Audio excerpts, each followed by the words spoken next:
Usa ko magsugod sa ako nga mensahe karong hapunon akong gihangyo ang matag usa sa pagtiyong alang sa mga pag-ampo.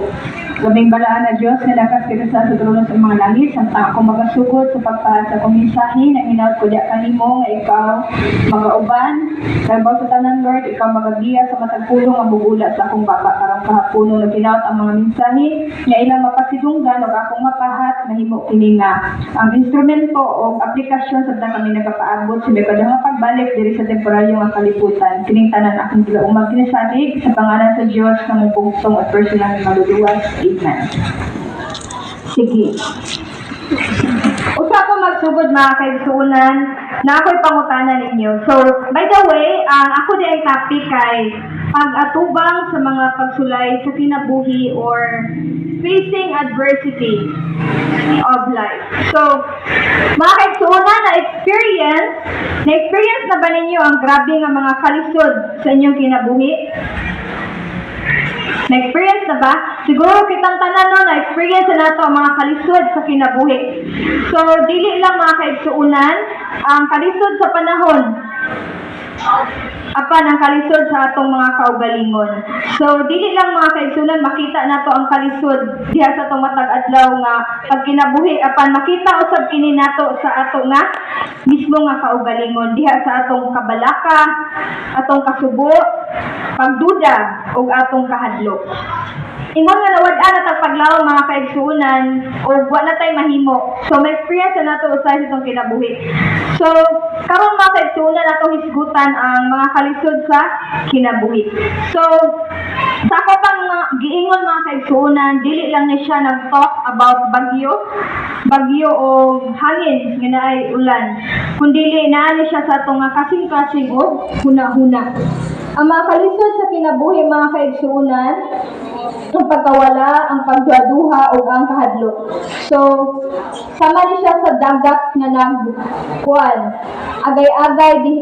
Nag-agay-agay, kalisod kaayo nga agianan. Ug usahay pa kaigsuonan ang balod kay kuan kanang taas kaayo.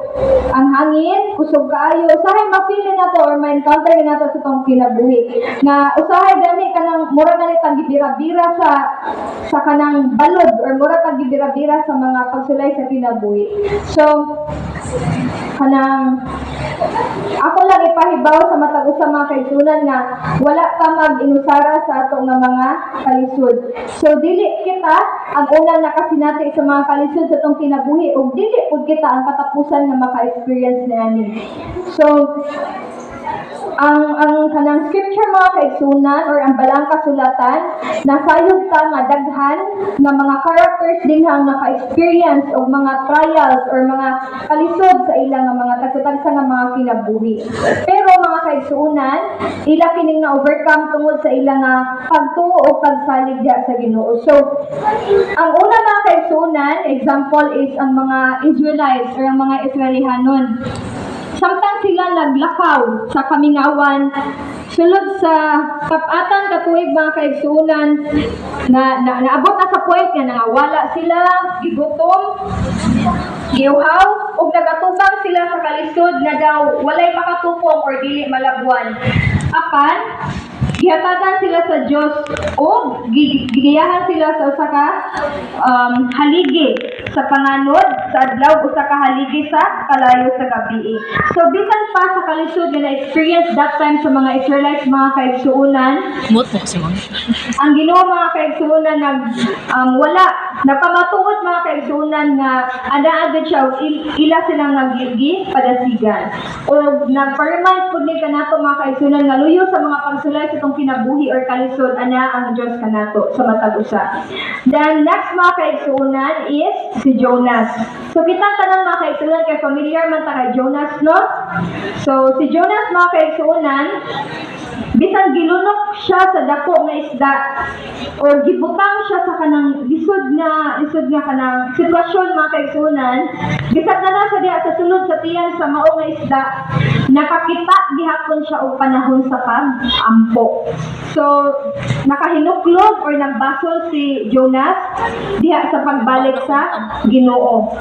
So, ang experience ni Jonas mga kaigsuonan nagtudlo kanato nga bisan diha sa depth of despair or sa kalisod, bisan pa usahay mapil nato nga gisalikway na to, we are swallowed by our mistakes mga kaigsuonan.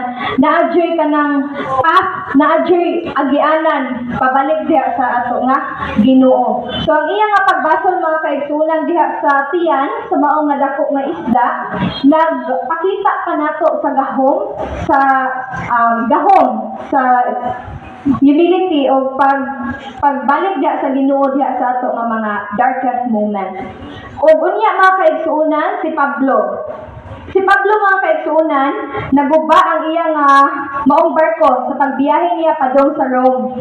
So, nagatubang siya sa usa ka peligro sa dagat ug sa hulga diya sa iyang pagkabilanggo. Apan, nagpabilin niya po siya ligon sa pagtuo o nakabot niya po siya sa iyang destination. So, ang pagmapadayonan or perseverance ni Pablo usab nag-remind or nagpahinumdom sa matag usa kanato nga at bisag ato mga failures, mga kaigsuonan ng ato nga mga kasaypanan, dili na siya, wala nag-end diha ang ato nga story. So, they are merely chapters in a larger narrative, a story written by God who constantly works for our good.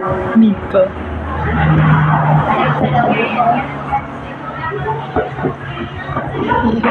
Sige. So, saan kay nato mga kaigsuonan pagatuban ang mga pagsulay? So, adunay mga pamaagi mga kaigsuonan aron nga ato nga kanang makamaon ta kung saan nato pagatubang ang mga pagsulay.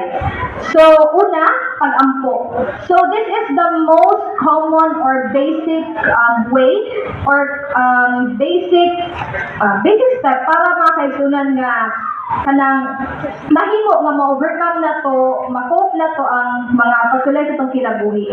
So, atong ipaambit ang atong kapalaka nga to sa Diyos, surrender our worries to God, ug ato siya hangyoon aron kita mahatagan og kusog o giya diha sa atong tagsa-tagsa nga mga kinabuhi.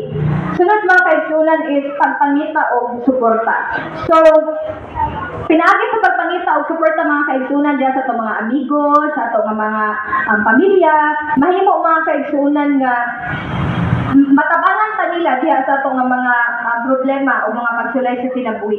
Then the third one is pagtuon sa Biblia. Nganong apil siya diri mga kaigsuonan? Ang pagpangita daw mga kaigsuonan og mga verses mahimo nga maghatag kanato og paglaom og kalig-on. Tungod kay ang mga pulong mga kaigsuonan nga naa sa balaang kasulatan, mao kini ang mutabang kanato aron malamdagan or madasig ta diha sa ato nga pagkinabuhi. Tungod kay pulong kini sa Ginoo. Sunod kay pag-focus sa positibo or mag-focus ta sa mga positive nga mga butang.